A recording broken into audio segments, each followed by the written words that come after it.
Hi everyone and welcome to this channel. In this video we are going to talk about the CLIP model, which is largely used in machine learning. For the context, I have already written and published an article on the CLIP model on my blog. By this time I decided to go further and make a video tutorial to explain everything in more details. So let's get started. Initially, CLIP was released in 2021, so 4 years ago. But it's still used a lot today. And it's not just a simple embedding model. It has a wide range of advantages. First of all, it has multimodality support, meaning that CLIP can take as input both images and text and produce embeddings for both of them. Then it is based on an interesting approach which is called contrastive learning that we will discuss later in this presentation. And finally, CLIP has a wide range of applications that we will also have a look.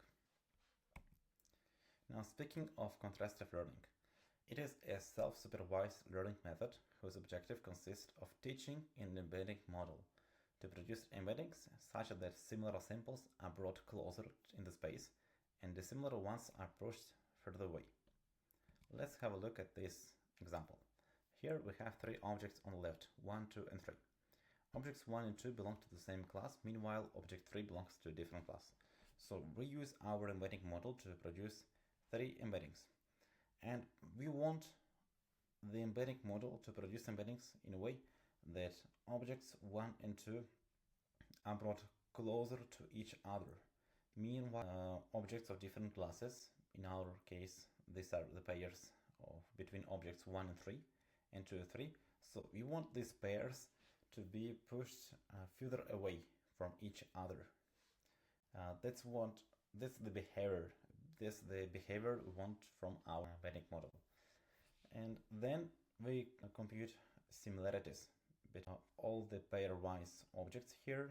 So in our case, we want the similarity between objects 1 and 2 be close to 1, which means that these objects are indeed close to each other. Meanwhile, we want the similarities between 1 and 3 and 2 and 3 to be further away. In other words, we want the similarity to be close to 0. And then we use this loss term to perform backpropagation, which is then used to update weights of our embedding model. So how is it done in practice? So CLIP has the following architecture. Originally, if I'm not mistaken, researchers took around 400 million pairs of images and texts. And then they trained the model for a lot of epochs. And during each epoch, they split the dataset into multiple batches. So here in this illustration, I have a batch of size 4. So every image has a text caption that describes what's happening at this particular image. Then we have 2 embedding models, one for embedding text and the second one for embedding images. So we pass our input to these 2 models that produce 4 text embeddings and 4 image embeddings. And then we calculate the matrix that contains the pairwise similarities between all pairs of image and text embeddings. So in our case, we get this 4x4 matrix. And we can notice that the diagonal elements contain the pairs of objects that come from the main source, right? So for example, here I have the dot product between objects, between image 2 and text 2. Here I have from the pair between image 3 and text 3. So these are the objects that come from the main source. In other words, they belong to the same class. So we want their similarity to be close to 1. Meanwhile, objects that are not on the diagonal line, they belong to different classes. Therefore, we want their similarities to be close to 0. So we choose a logs function in a way that will account for our preferences So a very popular option is to take cross entropy loss and then use it to calculate the loss value for this matrix and then use its values to perform backpropagation for both of our embedding models. So this is the way how it works. So speaking of more technical details, basically you have two main parameters that you can tune. This is actually the type of the text and the image model you choose for your particular task. For text model, it's very popular to use transformer architecture. For example, BERT model works pretty well on most of the tasks. Meanwhile, for the image model, you usually have two choices. You can either pick up a convolutional network like ResNet, or you can go for a vision transformer, which produces usually more robust results. And in the original paper, both models are trained from scratch.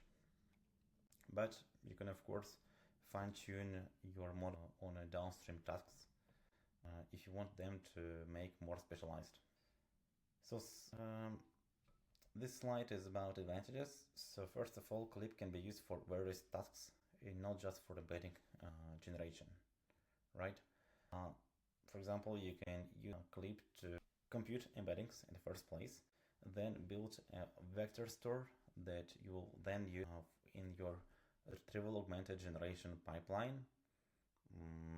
And this way you will retrieve additional context from your database and then integrate this information into your prompt to a large language model. Like this is one of the simplest examples you can imagine.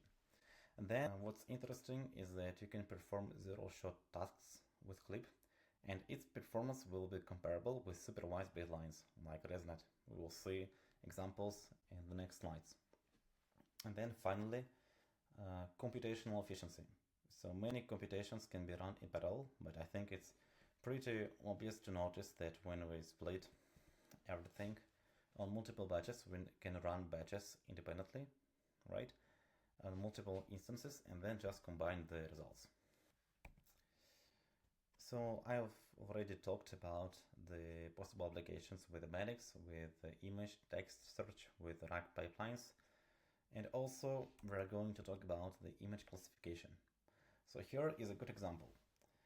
Let's imagine that we have this image of a dog on the left, and then we have three possible labels, and we want to find out, our algorithm to detect the type of the animal at this image, right?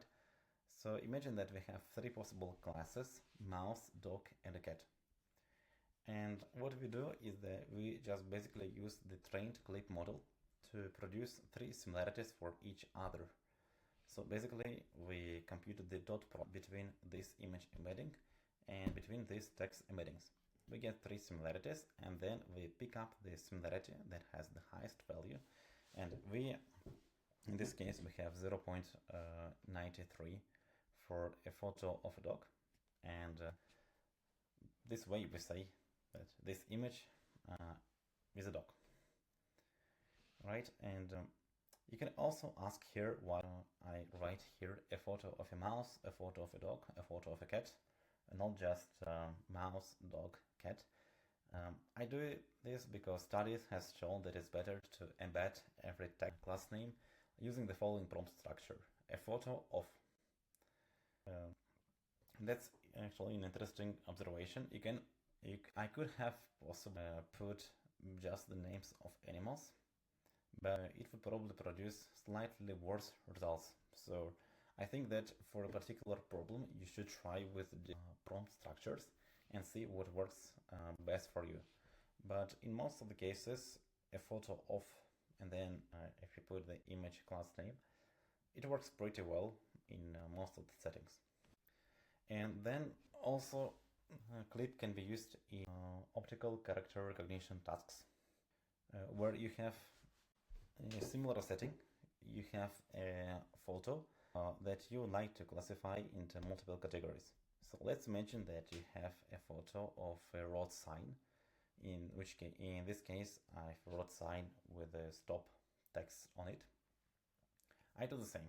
Imagine I have 4 classes and I tell the clip to produce me pairwise similarities between this image and text, and I pick up this highest similarity. In this case I pick stop and tell that, well, I have a stop sign on the photo.